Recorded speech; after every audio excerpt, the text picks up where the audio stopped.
बरसात की एक शाम बख्शीगंज गांव के दो लोग भोलू की चाय की दुकान पर बैठे हैं। उनके चेहरों से साफ दिख रहा था कि वो लोग काफी उदास है आज। जहां ये सभी लोग मिलके भोलू की चाय 2-3 कप पी जाते हैं, वहां कोई आज 1 कप चाय तक नहीं पिया। हर कोई गांव की मौजूदा समस्याओं को लेकर बहुत विचलित है। इसी बीच गांव की वर्तमान हेडमास्टर कैलाश उपाध्याय भोलू की चाय की दुकान पर आ पहुंचे।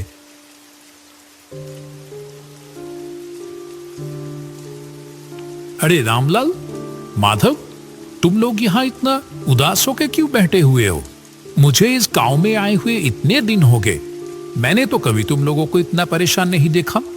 हमेशा हंसते मुस्कुराते हुए ही देखा है, लेकिन आज अचानक क्या हुआ? आइए मास्टर जी, बैठिए। आपकी चाय तैयार है मास्टर जी। मुझे पता था आप थोड़ी देर में यहां आ जाओगे। हाँ हाँ बोलू, आज अपनी वो अदरक वाली चाय पिलाना मुझे, ठीक है? बहुत देर से सर दर्द कर रहा है।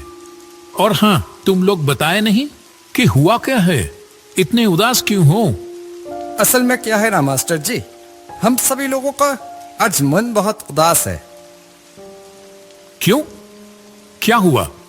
इतने खूबसूरत गांव के लोगों के साथ घुलने मिलने से किसी का भी मन बेहतर हो जाएगा, लेकिन उन्हीं लोगों को आज अचानक क्या हुआ? आप तो जानते ही हो मास्टर जी कि हमारे गांव में कोई अस्पताल नहीं था। कोई भी बीमार होता था तो उसको 2 गांव पार 10 मील दूर जाना पड़ता था। अस्पताल पहुंचने से पहले ही तो कितनों की मौत हो गई। इसीलिए हम सभी मिलके अपने पैसे बचा के इस गांव में एक अस्पताल बनवाया। लेकिन क्या? हमारी सारी बचत खत्म हो गई। अस्पताल तो तैयार है, पर बिस्तर तो खरीदना बाकी रह गए। हमारे पास तो और पैसे नहीं बचे।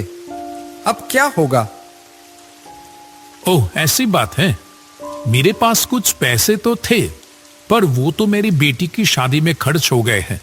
लेकिन हाँ, इच्छापुर गांव में मेरी पुश्तैनी जमीन है एक। अगर उसे बेच दिया तो जो पैसा आएगा, उम्मीद है उससे अस्पताल का बेड हो जाएगा। क्या कहते हो? ये आप क्या कह रहे हैं मास्टर जी? आप अपनी पुश्तैनी जमीन बेच देंगे? मेरे तो बस ये 1 साल की नौकरी बची है। मैंने तो मन बना लिया, जो प्यार यहां मिल रहा है, मैं तो बाकी की जिंदगी यही गुजारूंगा तुम लोगों के साथ। क्यों, नहीं रखोगे क्या? वैसे भी ये तो बड़ा ही पुण्य का काम है। भगवान ऐसे अवसर बार बार नहीं देते। रामलाल, माधव और भोलू की आंखों में जैसे आंसू आ गया हो। तीनों ने हाथ जोड़कर कैलाश मास्टर का शुक्रिया अदा किया। अरे अरे, ये क्या कर रहे हो? अच्छा सुनो, हम लोग कल ही निकल जाएंगे। काफी समय से कुछ लोग मुझसे वो जमीन खरीदना चाहते थे। देखते हैं, अगर इस बार बात हुई तो उनको ही बेच देंगे। अगले दिन सुबह कैलाश, रामलाल और माधव इच्छापुर गांव की ओर चल पड़े।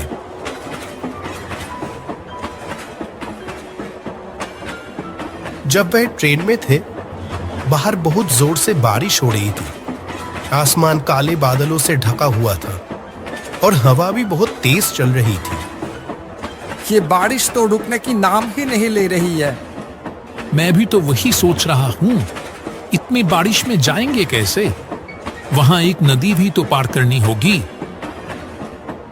आपका गांव क्या स्टेशन से बहुत दूर है? स्टेशन में उतर के पहले हम लोगों को नदी के किनारे पहुंचना होगा, फिर वहां से नाव लेके नदी पार करके जाना होगा मेरा गांव। ऐसे ही बात करते करते समय बीतता चला गया।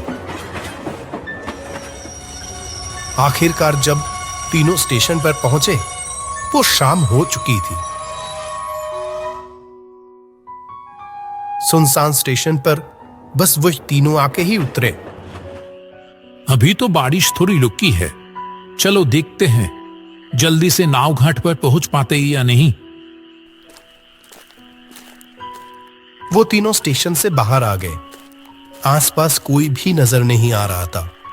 बारिश के कारण रात का अंधेरा अन्य दिनों के मुकाबले कुछ ज्यादा ही था। घने काले अंधेरे ने चारों ओर जैसे एक जादुई माहौल बना दिया था। वह स्टेशन के पास एक बरगद के पेड़ के नीचे आके रुके। यही पर रिक्शा मिलता था। आज तो एक भी रिक्शा नहीं दिखाई दे रहा। इतनी बारिश की मौसम में क्या ही मिलेगा। किसी ने तो उम्मीद भी नहीं की होगी कि इतनी बरसात की रात में भी कोई आखिरी ट्रेन से यहां आ भी सकता है। अब क्या किया जाए? चलो पैदल ही चलते हैं। मुझे तो कोई और रास्ता दिखाई ही नहीं दे रहा। मौसम भी तो कुछ ठीक नहीं लग रहा है। अगर फिर से बारिश आ गई तो? वो तीनों अंधेरे में ही आगे बढ़ने लगे। कुछ देर चलने के बाद दूर से एक वैन आने की आवाज आई।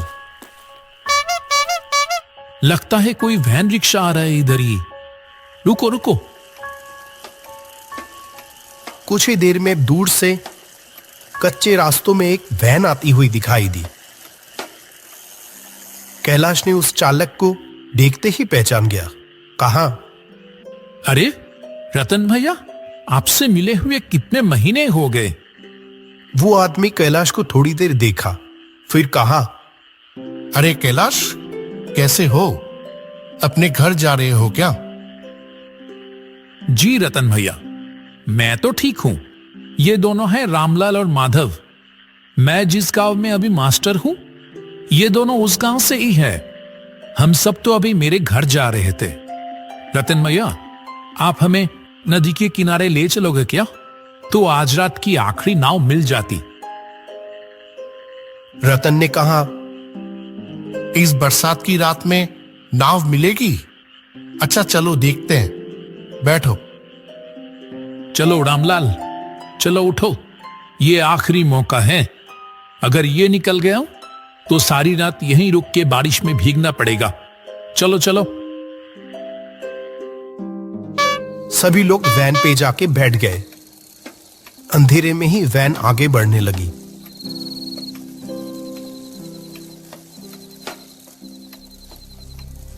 कुछ देर बाद कैलाश ने रतन से पूछा, आपकी तो इतनी उम्र हो गई रतन भैया, फिर भी आप अभी भी वैन चलाते हो? आपको तकलीफ नहीं होता? तकलीफ? हाँ, होता था पहले, अब नहीं होता है। पहले होता था, अब नहीं होता है। इसका क्या मतलब है? वो कुछ नहीं। तुम तो बहुत दिनों बाद इछापुर गांव आए हो। हम लोगों को तो भूल ही गए हो तुम। नहीं नहीं, ऐसी बात नहीं है रतन भैया। दरअसल काम के सिलसिले में मैं अभी जहां रहता हूं, वहां से आमतौर पे आना जाना हो नहीं पाता है। आज भी तो एक जरूरी काम से ही आया हूं। गांव में मेरे बाप दादा की जो जमीन है ना, उसे ही बेचने आया हूं। बेच दोगे? क्यों, क्या हो गया? कोई मुसीबत? हाँ, मुसीबत तो है। जिस गांव में मैं रहता हूं अभी, उस गांव के सभी लोगों ने अपने बचाए हुए पैसे से अस्पताल बनवा तो दिए हैं, लेकिन वो अस्पताल की बेड खरीदने की पैसे नहीं जुटा पा रहे हैं। इसीलिए मैंने सोचा कि अपनी पुश्तैनी जमीन बेचकर उनकी थोड़ी मदद कर दूं। वैसे भी वो जमीन तो कई सालों से खाली ही पड़ी है। क्या बात है कैलाश, तुम सचमुच इछापुर गांव का गर्व हो। अरे नहीं नहीं, ऐसी कोई बात नहीं। ये देखो ना, ये रामलाल, माधव, ये सभी भी किसी से कम है क्या? ऐसे ही बातचीत चलते चलते सभी लोग नदी के किनारे आ पहुंचे। जब वो तीनों नदी की ओर देखें, तब नदी बहुत तेज बह रही थी।